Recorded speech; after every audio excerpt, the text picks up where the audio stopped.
Ang ginawa ni Maharlika, ito ang masamang ginawa ni Maharlika. Ha? Anong ginawa niya?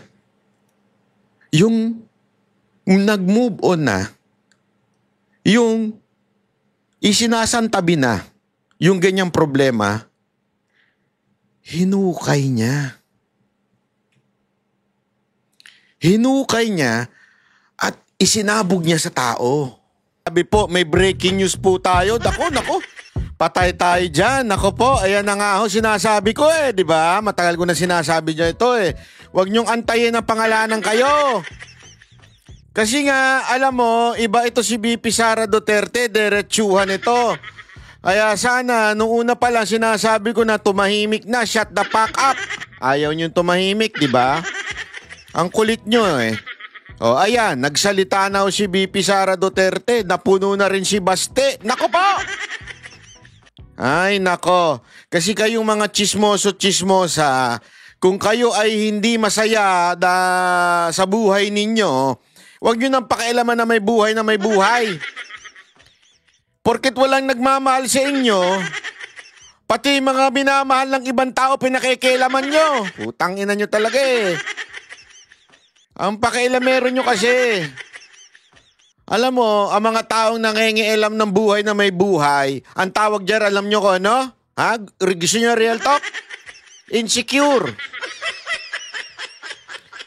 Yung mga, alam mo, ako po kasi sanay po tayo sa ganyan Sanay po tayo kasi tayo po ay nag-handle ng mga talent, especially mga babae. Ang mga babae talaga meron silang meron sila talagang problema na makasama ang isa't isa. Hindi ko alam kung bakit. Pero kaya nga tayo merong salitang catfight di ba? Talagang ang babae mahilig yang Hindi mo mapigilan yan Medyo kung ang lalaki nagpapataasan ng hihi. Sila po, wag na nating banggitin. Baka ma-sensor pa tayo dito. Di ba? Hindi, wala akong biro. Di ba? Kasi nga, sabi ko nga sa inyo, kung ikaw ay walang magawa sa buhay, kung ikaw ay malungkot, walang nagmamahal sa'yo, huwag ka nang tumahimik ka na lang kasi magagalit lang ang tao sa'yo Di ba? Nakakasira ka ng buhay na may buhay. Yan ang it's really obvious na kung anong nangyayari. At eto mga kababayan, baka sabihin kasi nung iba dyan, Banat Bay, akala ko ba focus na tayo, di na natin pag-uusapan yan, yung mga chismis na yan. Alam mo, ako po, matagal ko na sinasabi yan. Ilang araw ko na po sinasabing tahimik na. Huwag na niyong palakihin, huwag niyo nang palalain, huwag niyo nang pag-usapan. Ang dami niyo pa rin komento ng komento Ang dami niyo pa rin satsat ng satsat dyan. At ayan na nga po, nagsalita na ang ating Vice President. At alam niyo mga kababayan, hindi na natin may iwasan na pag-usapan to once and for all. Pag-usapan natin to para manahimik na yung sobrang daldal. At this time, pinangalanan na. Walang iba kung hindi si Maharlika. Again, am I siding with Maharlika or Joey or si Jazz? Hindi. I'm just giving you facts. Facts tungkol kay Jazz. Yung sinasabi nilang sinasabi ko doon na dinidepensa ako. Hindi. Sinasabi ko, mayaman yung maali. Dahil kilala talaga yan sa Bacolod. Tanong sa Bacolod. Kilala ang pamilya nila. Hindi pagdepensa yun. Sinasabi ko lang yung facts. Ngayon, again kasi yung iba naman dyan, hindi, this is about Amy Marcos. Hindi na ito about Amy Marcos. Alam ko si Joey Macam Amy Marcos. Alam ko yan. Kasi 'di ba kung maaalala nyo, nagdebate pa nga kami niya ng live Alam ko na noon pa yan. Given na yan. At the same time, hindi po ako, hindi ako Amy. Kasi baka akala nung iba sinisiraan ko lang si Maharlika. Hindi po. Wala na akong pakialam sa kanya. Wala akong pakialam sa kanya. Ang gusto lang natin, once and for all, tumahimik na sila. Nag-aaway sila sa isang bagay na hindi naman dapat nila pinakikialaman dahil may nasisirang samahan. This time, hindi na tayo magpapaligoy-ligoy. Dediretsuhin na po natin. Dahil naman, dinediretso naman na ni BP Sara Duterte at ni Baste. This time, hindi na po sila nagtago ng kung ano-ano. Talagang eto na yun eh. Since isiniwalat na ni Maharlika ang lahat diyan sa girlfriend, ikikwento ko na sa inyo ang tunay na nangyayari. Na ito ay sa totoo lang, alam naman na ng mga taga Davao. Pero ito yung tinatawag na open secret na yan o sabihin na nating tabu yan. Alam, pero hindi pinag-uusapan. Kasi nga, pinoproteksyonan si Pangulong Duterte doon sa mga pinklawan, sa mga tanso, sa mga NPA. Pero dahil sa ginawa ni Maharlika, pinagpipiestahan tuloy ng mga pinklawan, ng mga NPA, ng mga tanso, itong mga vlogger na ito. At maging si Pangulong Duterte pinagpipiestahan na rin. Kaya nga, nagsalita na yung dalawang anak. Actually, 3 pala silang nagsalita na. At ititimbang ko sa inyo at sasabihin ko sa inyo kung anong nangyayari sa aking opinyon. Ulitin ko ha, wala po akong gustong siraan, wala po akong pinapanigan, wala po. Ang akin lang, tumahimik na kayo dahil tinamaan na ang anak ni Pangulong Duterte. Kaya nga nagsalita na sila. Tumahimik na kayo. Ito, idediretso ko na sa inyo para yung mga naniniwala pa sa mga maiingay, hindi na kayo gumatong at tumahimik na. Okay? Ipapakita po natin ha. Una sa lahat, ipapakita natin kung ano ba talaga ang tunay na nangyayari. Etong mga nakaraan, ang daming sinasabi ni Maharlika tungkol dito sa tinatawag niyang Alpotera. Na alam naman po natin na, I think, ewan ko kung pinangalanan niya, pero alam naman ng lahat kung sino yung tinutukoy, yung po si Jazz. Yung pong mistisang maganda na laging kasama ni Pangulong Duterte. Sabi ko nga ho sa inyo, wala ako itatago dito ha. Ikikwento ko sa inyo. Kaya hindi ako nagsasalita tungkol diyan dahil ako mismo, ilang beses akong nakapunta sa Malacanang nung Pangulo si Pangulong Duterte at nakikita ko kung sino po ang nakapaligid sa kanya at kung anong treatment nila kay Pangulong Duterte at kung anong treatment ni Pangulong Duterte sa kanila. And they were all professionals. Habang nandun sila, wala naman ako nakikitang naglalampunchingan. Wala ako nakikitang, of course, professional kasi si Pangulong Duterte. Ang private ay private. Kung ano man ang gawin nila sa pribado, wala akong pakialam. Pribado yun eh. Ang importante sa akin, nakikita ko na maayos naman ang approach nila. At yung lahat ng mga babaeng nakapaligid kay Pangulong Duterte, oo, hindi lang po si Jazz. Lahat po sila ay profesional. Lahat po sila ay respeto ang ibinibigay kay Pangulong Duterte. Alam nyo, sabi ko nga sa inyo, nakakausap ko po sila noon. Madalas ko po silang nakakausap noon. Wala po akong nakikitang, sandali, medyo bumabastos na itong isa. Walang ganon. Ngayon, kung magbastusan sila sa private life nila, abay problema na nila yun. Huwag ko nang pakialaman. Kung gusto nila magbastusan sa isa't isa. Di ba, ganyan naman tayo pagka ano eh. O, iba to, hiwalay to. Hiwalay to. Ganyan tayo sa mga jowa natin, asawa natin, o kaya mga asawa natin. Sige na, bastusin mo na ako. Basta private, wala na tayong pakialam. Yun ang sinasabi natin ngayon. Ngayon lang lahat ng sinasabi ni Maharlika na akusasyon dito kay Jazz. Alam nyo, ang inuungkat ni Maharlika dito ay yung matagal ng ibinaon o i-move on ng pamilya. Ano po yun? Yung po ay ang naghiwalay ang tunay na asawa ni Pangulong Duterte na si Ma'am Elizabeth, na nanay ni BP Sara Duterte, nanay ni Baste at nanay ni Pulong. Alam natin na anal po yun. Anal po yun.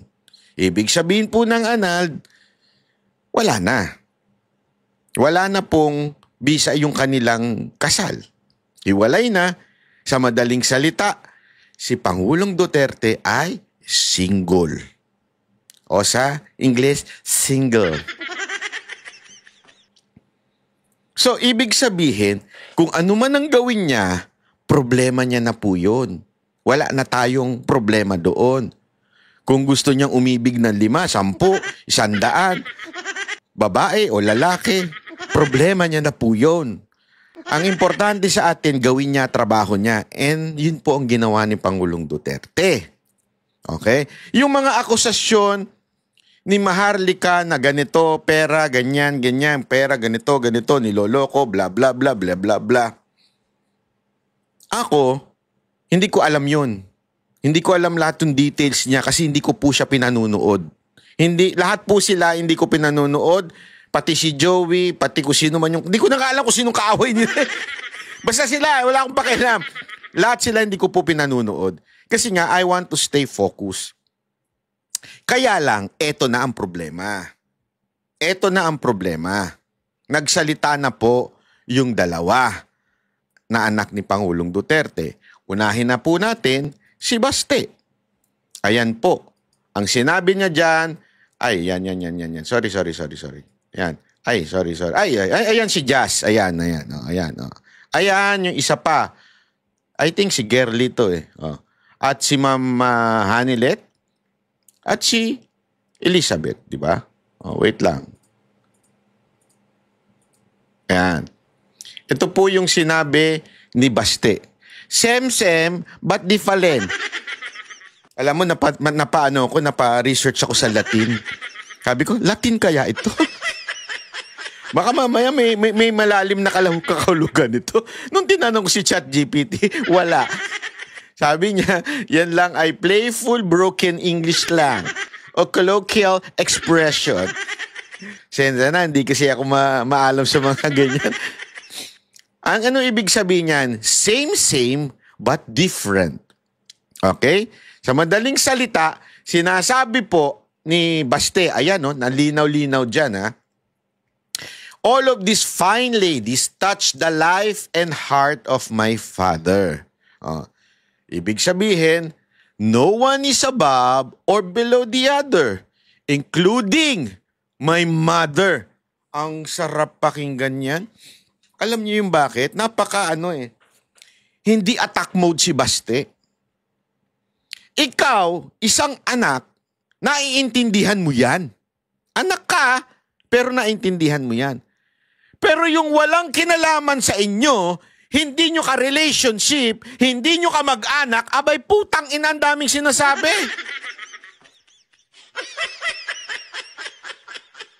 Nagigets nyo? Hindi ko maintindihan, mas nakikialam pa, mas may alam pa yung alpuchera. Iba yung alputera sa alpuchera. Yung sa madaling salita, yung chimimay. Isang beses lang na, alam mo yung tumambay lang doon, ang dami nang sinasabi. Kung yung mismo ngang anak sinasabi niya at naiintindihan niya na lahat ng babaeng dumaan sa buhay ng tatay ko, lahat sila ay pantay-pantay. Kasama na dyan ang nanay ko. Grabe, sabi ko, ito yung taong iba. Iba talaga. Pwede naman niya sabihin na, pero syempre iba yung nanay ko. Siya talaga yung pinakasalan. Pwedeng ganun eh. Di ba? Pero at the same time, ayaw niyang ma-offend si Ma'am Hanilet at yung iba pa niyang girlfriend. Nagigits niyo ba? Ito palang taob na lahat na sinasabi ni Maharlika na kung ano-ano tungkol doon sa girlfriend. Ano pa sabi niya dito ha? It is what it is. Lahat sila may kontribusyon sa tatay ko. Lahat sila merong equal. Equal! Alam mo ba ibig sabihin ng equal, neneng? Hoy, alam mo ibig sabihin ng equal? Lahat sila may ambag. Ikaw lang ang wala sa pamilya nila. Panggulo ka pa. Lahat sila may ambag kay Pangulong Duterte. Alinaw na. Kaya kung magagalit kayo sa mga girlfriend ni Pangulong Duterte, mag-isip kayo. Nilaso na isip ninyo. Ano to? Mas matalino pa yun? Mas may alam pa yun kaysa kay Baste? Ay putang inantangan nyo. Nagigits nyo ba? Kasi ang dating, parang mas pinaniniwalaan nyo pa yun na may alam sa pamilya. Bagong salta lang yung animal na yan eh. Bagong pasok, hindi niya kinakausap yan nun eh. Ng pamilya eh. Eto, anak. Mula nung lumabas siya, anak siya. So walang ibang may karapatan na magsabi kung ang isang girlfriend ni Pangulong Duterte ay masama o hindi. Nagigits nyo ba?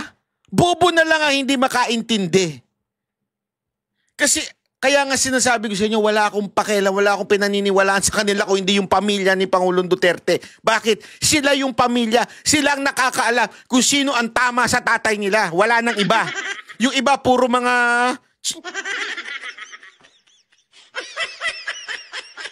Hindi totoo eh. Yung iba, puro ano lang eh. Kailan ka lang ba dumating dyan? Kailan ka lang ba nakausap ng mga Duterte? Nagmagaling ka na. Yung totoo, pasensya ka na Maharlika ha. Wala akong problema sa lahat ng pinaglalaban mo. Pero please lang, tantanan mo na ang girlfriend ni Pangulong Duterte. Eto na si Basti nagsasabi, lahat sila pantay-pantay. Lahat sila. Lahat, kasama pananay ko. If they are all equal, don't you think tanga si Baste na hindi niya alam yung nangyayari? Sa tingin nyo, sino tanga? Si Baste o si Maharlika? Tanungin ko kayo. Sige, kayo sumagot. Hindi pa pwedeng isa, pareho silang hindi tanga. Hindi, may isang tanga dyan. Yung talagang nakakaalam sa kay Pangulong Duterte, walang iba kung hindi si Baste. Anak yun eh. Alam niya. Sa tingin niyo hindi niya alam yung nangyayari? Sino jowa ni Pangulong Duterte? Ayan na nga eh. Ito nga matindi dyan eh. Pwede pa nga sana nating hulaan kung picture lang ni Ma'am Elizabeth ang nandyan. Hindi, nilagay niya na lahat ng picture. Wala na hula-hula dito. Wala nang blind item. Ayan na, may picture na. So, kayong mga followers ni Maharlika, sino mas paniniwalaan ninyo? Etong si Baste o si Maharlika? Don't tell me na dideceive si Baste. Sige nga, nadideceive si Baste, wala siyang alam, tinago lahat. Tapos alam ni Maharlika. Hindi, sana nga kung ang kaaway ni Baste si Sara Duterte. Ibig sabihin, magkaiba sila. Pero hindi eh. Ikukumpara ninyo yung alam ni Baste at alam ni Maharlika? Anong utak meron kayo? Diba? Kaya nga ito, so to any camp, if you don't stop, na warning niya, I'll kill you. Hindi, walang ganun. If you don't stop, it will reveal more of you rather than who he is. PRRD the Hokage. Ayun na, wala na. Finish na. Ayan na po yung sinasabi. Ito yung sinasabi ko, wala na. Tinapos na ni Baste. Okay? Hokage. Hokage ang tatay ko. Okay? Hokage. Kaya nga natawa ako doon sa mga comments sa babae. Sa inyong anak, sino mas hukag? Si Pulong o ikaw? Kasi alam nyo, tinanggap nating lahat yan. Sabi ko nga sa inyo noong 2016, ako kasama ho kami halos lahat ng rally ni Pangulong Duterte kasi performer nga yung grupo ko doon eh. Magugulat ka. May issue na ng pambababae. Si Pangulong Duterte, kukunin niya pa yung babae, papakandong niya pa, hahalikan niya pa ng lips to lips. Hindi po dito hindi po chick to chick. Hindi chick to chick. Lips to lips. Ganun talaga.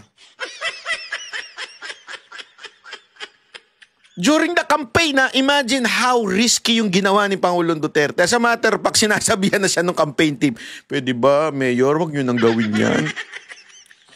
Kaya nga tawan-tawa kasi, yun yung kasi noong una, hinayayakap lang niya, halik-halik lang. Yung slight lang. Nung sinabihan daw siya, mas lalo siyang nag-init. Pinakantong niya, ni-lips to lips niya yung babae. Tapos tinanggap siya ng taong bayan. Ang linaw na po. Bakit niya pwedeng gawin yun? Tanungin ko kayo, bakit niya pwedeng gawin yun? Sige nga. Sige, kung mautak kayo. Kung talagang mautak kayo, bakit niya ginagawa yun? Kahit may girlfriend siya. One, tanggap na kasi ng pamilya niya yun. Tanggap na ng mga anak niya yun. Minsan nga nandun pa si Inday eh. Naalala ko yun eh. Yung pa siya noon yung short hair, yung boy look pa siya noon, yung boyish look ang niya. Tanggap na nila yun. Una yun. Pangalawa, tanggap na rin ng mga girlfriend niya yun.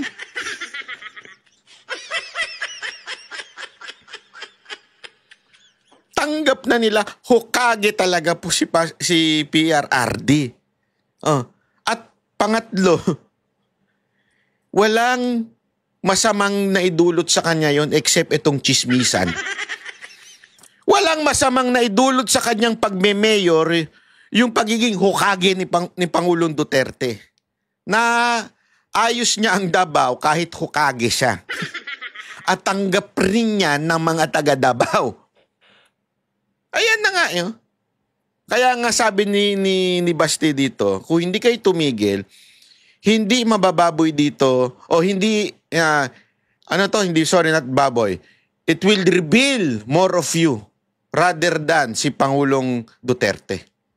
Because behind every man is a woman who believe in him before he believe in self. Pamalandong ana?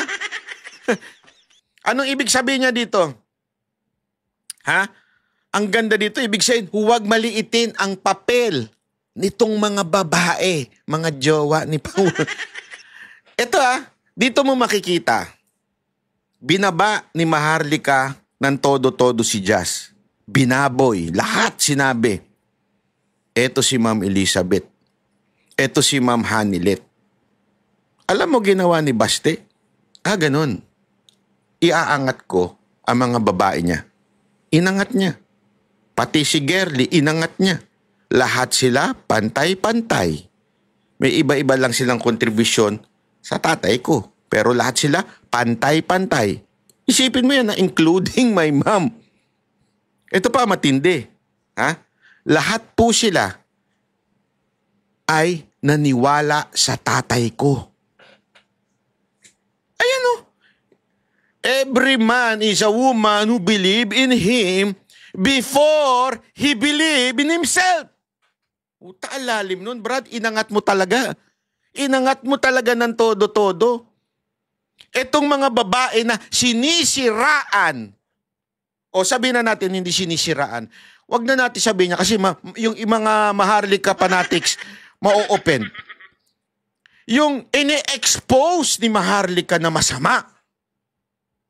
Inangat ni Baste at sinabi niya, kung wala sila at hindi sila naniwala sa tatay ko, yung tatay ko nga hindi nga naniniwala. Ibig sabihin, ang sikreto ni Pangulong Duterte ay itong mga babaeng naniwala sa kanya. Mantakin mo, si Maharlika, in-expose ko, no? Si Maharlika, binagsak lahat itong mga babae, o sabi na natin si Jazz. Si Baste, inangat.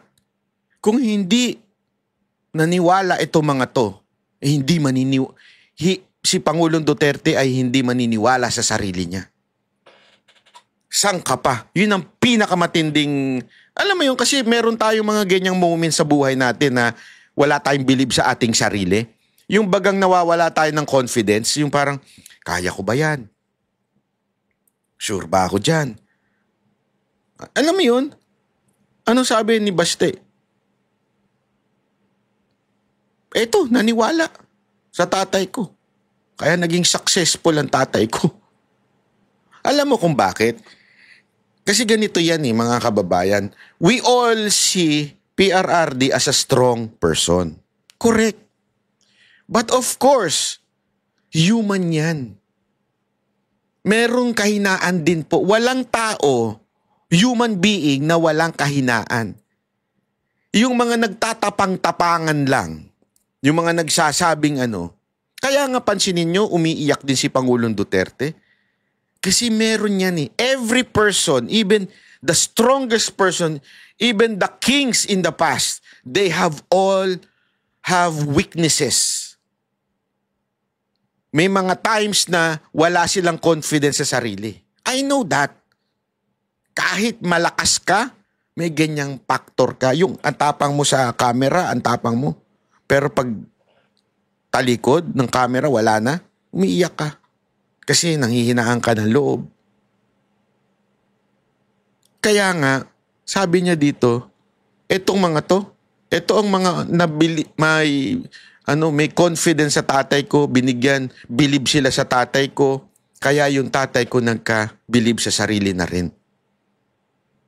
Ang laking contribution nun para kay Pangulong Duterte. Again, lahat sila. Hindi lang si Jazz, hindi lang si Ma'am Elizabeth, hindi lang si Hanelet, hindi lang din po yung isa si Gerly. Lahat po sila. At saka hindi ko alam kung sino pa iba. Yan lang kasi yung pinost niya. Okay? Pero lahat po sila naniwala sa tatay ko. So again, you are all same, but di pa rin. Let me love you long time.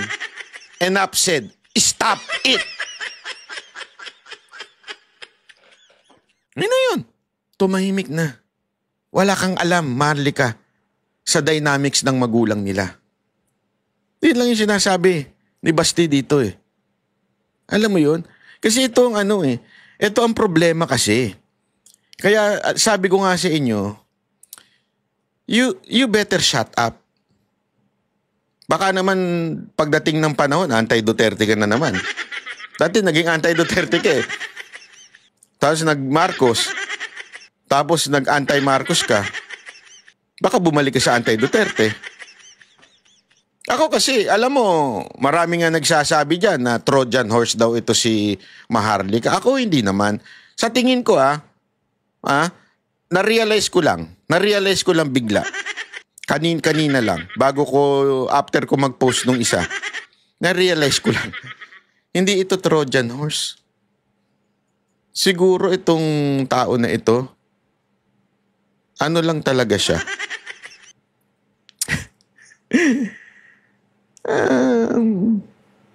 Weak. Weak in a way na hindi yung weak na katulad ni Marcos Alam naman natin malakas ang personality ni Maharlika. Weak siya in terms of ang bilis niyang magbago-bago ng prinsipyo sa buhay. Hindi, alam mo yun, ang bilis niya ma-persuade kung saan. Bakit ka nag-anti-Duterte nun? Tapos nag-anti-Marcos ka. Hindi, mas re-respetuhin ko pa yung nananatili dun sa iisa. Kahit palpak yung isa na yun, at least nanatili ka, yung prinsipyo mo hindi bumaluktot.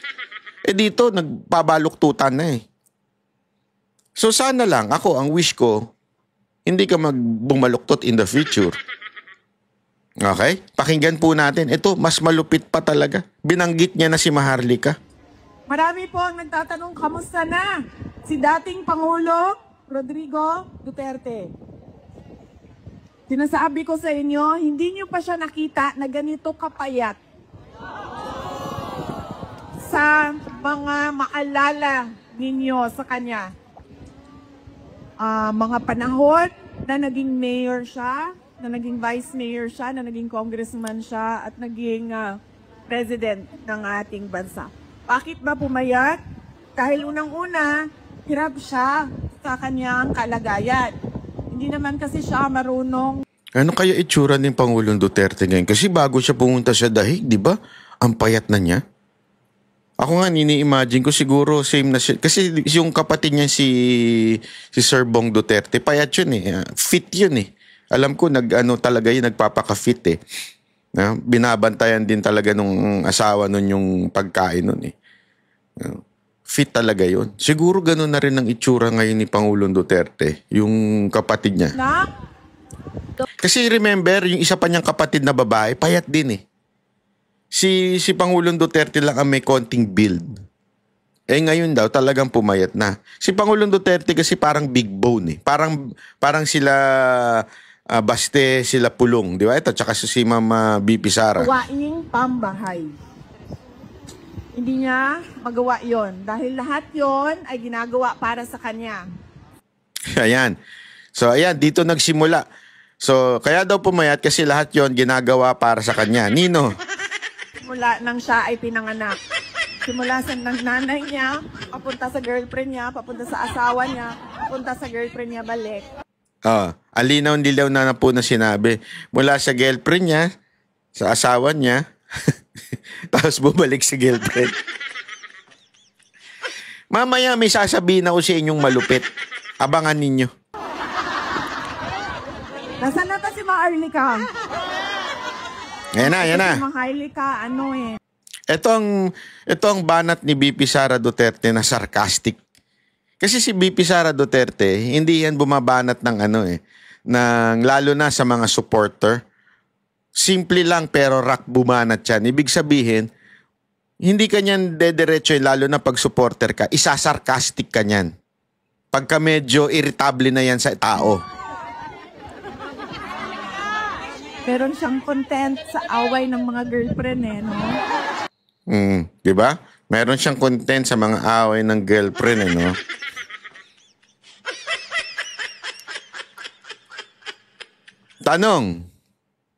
Tanong, sino yung mga girlfriend na yun? Eto, pag-uusapan na natin ng derechuhan to. Huwag na tayong magpaligoy-ligoy. Ang linaw po kasi. Eto. Yes, ma'am. Sabi ko nga doon sa kasamahan ko, alam mo, talino talaga to si President Duterte. Hindi siya nag-asawa. Ulit. Hindi siya nag-asawa ulit. Sa tingin ninyo, sino mas may alam pagdating kay Pangulong Duterte? Si BP Sara Duterte o si Maharlika? Dito lumalabas talaga kung sino ang sinungaling eh. Patagal ko na kasi sinasabi sa inyo yan eh. Ayaw nyo lang maniwala, akala nyo lang kasi galit ako, bitter ako. Hindi. Alam ko at ayaw nyong maniwala, kita nyo dito nilaglag na siya ng todo. Lahat sila girlfriend. Hindi na nag-asawa si Pangulong Duterte. Lahat sila girlfriend. Tanungin ko kayo, kung girlfriend lahat sila, sino ang kasama ni Pangulong Duterte? Marami kasi nagmamagaling dyan eh.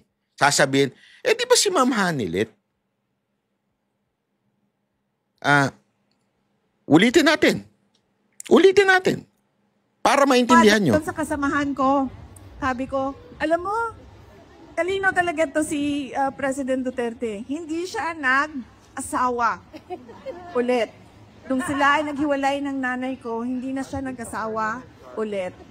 And therefore, ngayon, wala sa kanila ang makapagsabi na siya ang pwedeng pagmamayari kay dating Pangulong Rodrigo Duterte. Dahil lahat sila ay pare-parehong girlfriend lang. Ito, this is a secret na alam naman ng lahat ng taga Davao. Kaya lang, dahil sa kadaldalan nito ni Maharlika, nabunyag tuloy. Diretso na natin. Ito na kasi, sinabi naman na ni BP Sara Duterte. Hindi ko na kailangang itago. At baka sabihin ninyo, hindi na dapat pinag-uusapan yan. Hindi pa pwede. Kasi nga, si BP Sara Duterte na mismo nag-open. Si Baste na mismo nag-open. At saka si itong ating Vice President. Ibig sabihin, wala eh. Dahil sa ginawa ni Maharlika, everyone must know their position. Inilagay niya sa posisyon yung ibinubunyag ni Maharlika. Kasi ganito yan. You want the truth and nothing but the truth, I will tell you now. Matagal nang may problema yan. Matagal nang sinubukan na mag-move on. Alam naman natin na si Ma'am Elizabeth, na nanay ni BP Sara, ni Baste at ni Pulong, ay kasal. Ngunit nag-annulled. Nag-annulled dyan, ibig sabihin na wala na. Single na si Pangulong Duterte. Nagjowa siya. Nandyan si Hanilet, nagkaanak din siya, na si Kitty. Yung ibang jowa, hindi siya nagkaanak. Ano difference? May anak siya kay Ma'am Hanilet. Hindi ko binababa si Ma'am Hanilet dito Dahil again, sabi nga ni Baste, lahat sila pantay-pantay including my mom. Pero yung sasabihin mo na ibubunyag mo lahat, sisiraan mo yung mga taong nakapaligid, awayan yan ng girlfriend. Sino nagsabi? Ako ba? Hindi. Si BP Sara Duterte. Ayan, sinabi niya. Ayan. Niya, nasaan na si Maharlika? Ito si Maharlika. Ano yung sinabi ni Maharlika? Ano yung kinontent? Si BP Sara na nagsabi. Meron siyang content sa away ng mga girlfriend no? Kasi yan yung tinatago noon pa. May awayan talaga ang mga girlfriend. Lintik itong daldal ni Maharlika na broadcast tuloy. Yes, may awayan. Alam nyo kung bakit itinatago ito, kung bakit hindi siya pinag-uusapan, kung bakit tabu, although alam naman ng mga taga-Davao yan, kasi may tatamaan. Sino? Si Kitty. Nung nagsalita na si Kitty, kita ninyo? Naawa ako doon sa bata Kasi hindi na dapat siyang pinag-uusapan. Kasi involved yung nanay niya. Ikaw, may mga ganito kasi yan May mga pagkakataon na yung mga anak hindi pa tanggap o hindi pa siya hindi tatanggap Yung tanggap na pero nasasaktan pa. Kasi nanay niya yun Understandable yun. So sa madaling salita, diretsuin na natin Yung nanay ni BP Sara Duterte, si Ma'am Elizabeth, at lahat ng girlfriend, yung mga girlfriend nag-aaway. Sino yung mga girlfriend? Si Hanilet, si Ma'am Jazz, at yung iba pa. Nag-aaway. Ako ba nagsabi? Hindi. Si BP Sara Duterte. At matagal na yan. Matagal na. Bakit kaya sa tingin nyo nag-aaway? Kasi nagseselosan. Ako ba nagsabi? Hindi. Si BP Sara. So anong ibig sabihin? Pag may awayan, may siraan. Pag may siraan, magulo. Pero tumahimik po silang lahat dahil alam naman natin, public si Pangulong Duterte. Lahat sila nanahimik. Kaya nga pansinin ninyo, alam ng lahat ng tao ito sa Davao. May alitan even with the family of Ma'am Elizabeth, kasama sila VP Sara Duterte, at syempre, yung mga girlfriend, ang hirap tanggapin nun. Kaya nga sabi ko sa inyo, this is a family matter na hindi dapat kinalkal ni Maharlika. Kinalkal niya, wala tayong magagawa kung hindi, let's fix it. And to be able to fix this, kailangan natin matanggal yung nagkalat. And that's you, Maharlika. You better shut up. Si Basti na nagsabi, stop it. You better shut up. Kinalkal mo ang hindi dapat kalkalin. Magkaaway talaga sila. Alam nyo, kaya nga may kwento-kwento, di ba? Although may nagsabi rin sa akin na nagkapatawaran na. Kaya nga dati pa, matagal na po ito. This is a secret. Open secret po ito sa Davao. Kaya nga, di ba, pati si Bongo nadadamay. Kasi parang ang dating, kinukonsinti daw ni Bongo yung mga babae ni Pangulong Duterte. Kaya nga, di ba, there was a time, and I know this for a fact. At alam din yan ng mga taga Davao. Parang awa nyo na. Putang ina nyo kasi ang dadaldal nyo eh. Pero, nagkaayusan na daw sila. Even the sliding of Senator Bongo to run as a vice president, it is because ayaw niya na magkaroon ng friction with VP Sara Duterte. Iniingatan ni Senator Bongo yun. As much as possible. Kasi nga, alam naman natin na alam din ng iba na may problema noon.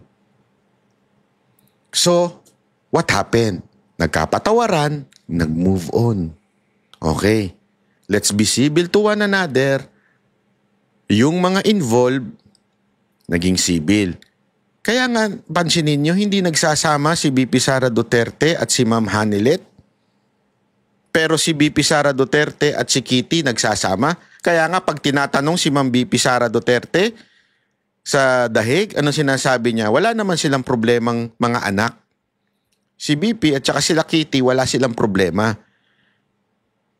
Pero, syempre si Ma'am Hanilet, may konting, alam mo yun, hindi naman nagbabangayan, pero, sibi lang.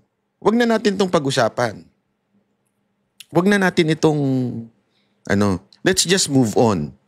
Tanggapin na lang natin na sabi ni Basti, si PRRD ay Hokage.